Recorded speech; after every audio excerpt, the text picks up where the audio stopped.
What is up YouTube, and today we have the official Epic 7 preview for ELVIRA. Now her skill set and her stats were actually data mined before and we actually talked about it, but because we have the official release and we actually see her animation, which looks amazing by the way, let's actually talk about her kit again and if she is worth pulling for. Now you can see she is an ice thief. She does have two big reasons to pull for her, and her artwork is pretty nice and her animation is pretty nice as well. But if you look at her skills, you're going to see that she definitely is going to be a must-pull unit just based on what she actually will do in the current meta. So these are her stats. She is a Capricorn Ice Thief if you want to prepare your catalysts for her. She is very fast, not very fast, but decently fast. As a thief, she's at 118 speed. She has effect resist built into her kit with effectiveness as well.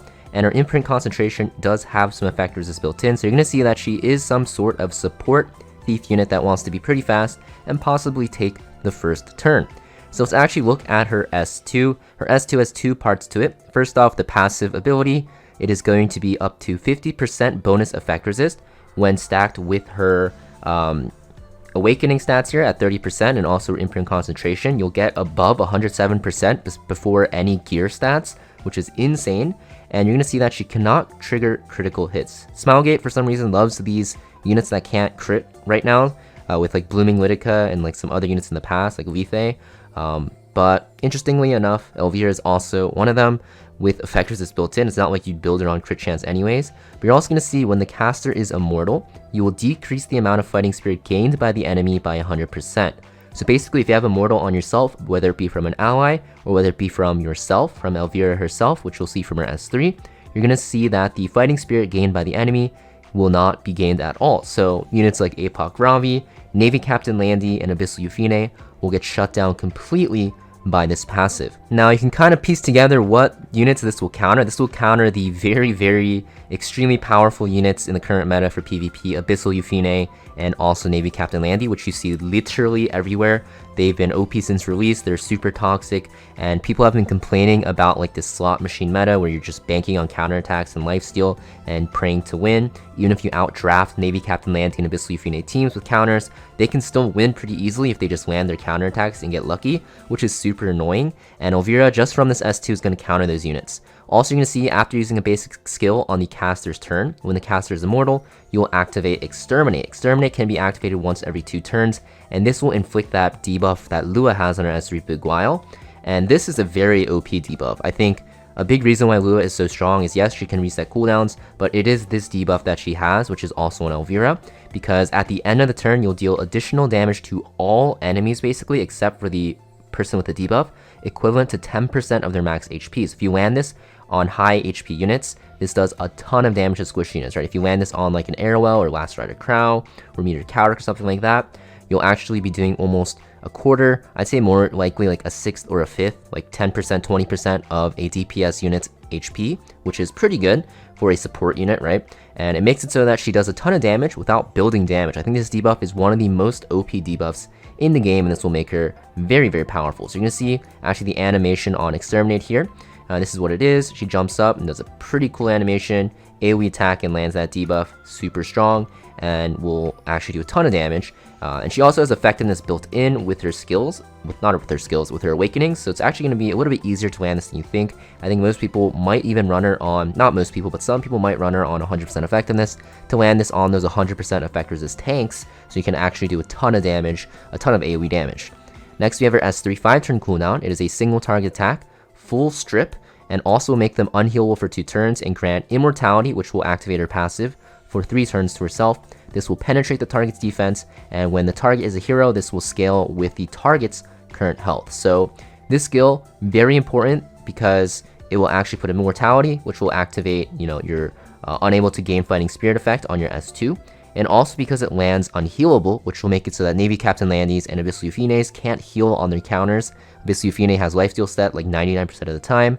Navy Captain Landy has, you know, lifesteal built into her salvo. So by landing this unhealable, they actually can't heal, and they're never really run on effect resist, so you'll pretty much always land this. And like I said, this immortality is very important to keep up, so you can actually stop their fighting spirit gain with your S2.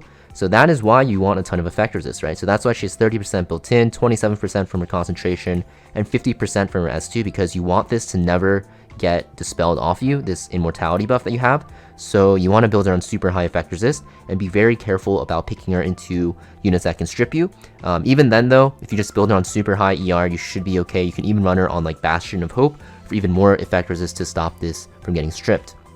Now her damage on this, I don't know if it's that great. Let's actually check, but it penetrates all defense. So I assume it won't be like super strong because she's a support unit and it scales with her health. But let's actually see. So this is the damage, right? 15k HP she has in herself. It does 2300. So yeah, it's not going to do a lot of damage. You're not going to really use this for the damage. It's just mostly to actually give yourself that immortality and to actually put unhealable on the enemy. You can think of this more as like a strip that puts unhealable and gives yourself immortality. The secondary damage effect you can kind of ignore. It doesn't really matter too much because you saw the damage is pretty pitiful.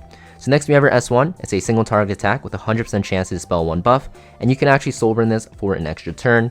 And the reason why you would soulburn this is to actually reset the cooldown of your exterminate to land Belial again, which is, like I said, a super powerful debuff, which will make her a pretty high damage unit, because over time it's kind of like venom or poison. It just kind of wears away your opponent, and it's super annoying to deal with if you don't have a cleanser. So you can see that this extra turn will be good. Just keep in mind, like I said, because it is an extra turn, you have to be careful using this into Moon Bunny Dominions, but for the most part, why would you ever soulburn this if you're against Moon Bunny Dominion? You'll most likely use your souls for a different unit. And you want to see the animation. Here it is. This does no damage as well, I believe, but you can actually see that, yeah, it's just a single target attack. Yeah, very little damage, because most of the time I think you're just going to build her on full bulk, full effect resist, and some decent speed as well, with maybe some effectiveness. So this is our Artifact Thief exclusive, and it is going to be a flat effect resist increase, so very nice with her kit.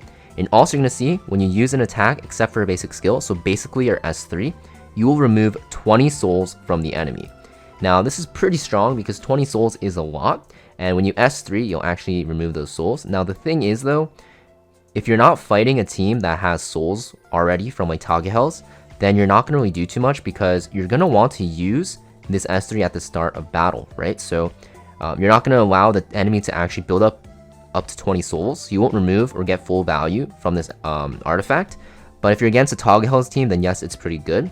But the thing is, like I said, you're not going to really have Tagehells or mages on Navy Captain Landy or Abyssal Euphine teams. Like very rarely you'll see that. Usually those team comps have like just support units because they can solo carry. Usually you see like for instance, like Arowell, Destinas, just like full support teams to actually protect their carry. So you're not going to really get too much value out of this. So I think although this can be okay on her, I think for the most part, like Bastion of Hope might be better, but still a decent option for if you want to keep your Bastion for like another unit like Sage Ball against Cleave or whatever unit you use it on. So this is pretty good on her. I just don't know if it'll be best in slot. Even though the secondary effect seems very good, the cooldown is very long, and I don't think you'll be getting full value from the first S3. You'll probably get it from the next one, which at that point you probably already win because you're preventing this Fighting Spirit gain. So I'm not too sure how good this will be, but I'm pretty sure it might be like her second best artifact before Bastion. So yeah, definitely something you want to actually wait for me to test out for you guys, and I'll let you guys know if this artifact ends up being super good on her, but I think it'll be okay. So yeah, this unit, definitely a powerful unit. I think she'll be available on January 11th, which should be tomorrow as of this video's release, but I think she's a must pull for sure, just because of this S2, right? In the current meta, Abyssal Euphine and Navy Captain Landy are just everywhere, and they're super annoying, and they're like really overpowered, honestly, because they can win games against their hard counters pretty frequently. So definitely a must pull if you want to play PvP, because this unit is a complete counter to them. And honestly, this is the rare case where I kind of agree Smilegate should have released or should release a hard counter to those two units, because they kind of make RTA not that fun because there's so much RNG. So yeah, ELVIRA definitely makes it so that you can counter them and actually shut them down. So definitely a must have. And let me know down below if you guys are excited for this unit, because I'm pretty excited. Honestly, finally have an answer for Abyssal Euphine and Navy Captain Landy. She might get banned a lot in World Arena if you pick them. Definitely will. She becomes a must ban in my opinion. But honestly, her artwork looks amazing and I'm very excited. And hopefully the next unit that comes out after her will be more of a, you know, general purpose unit, because I kind of don't like too many of these like super niche units to counter select units. But I think in this scenario, it's kind of needed because they're so powerful. So yeah, let me know down below if you guys are excited, and I'll see you guys next video.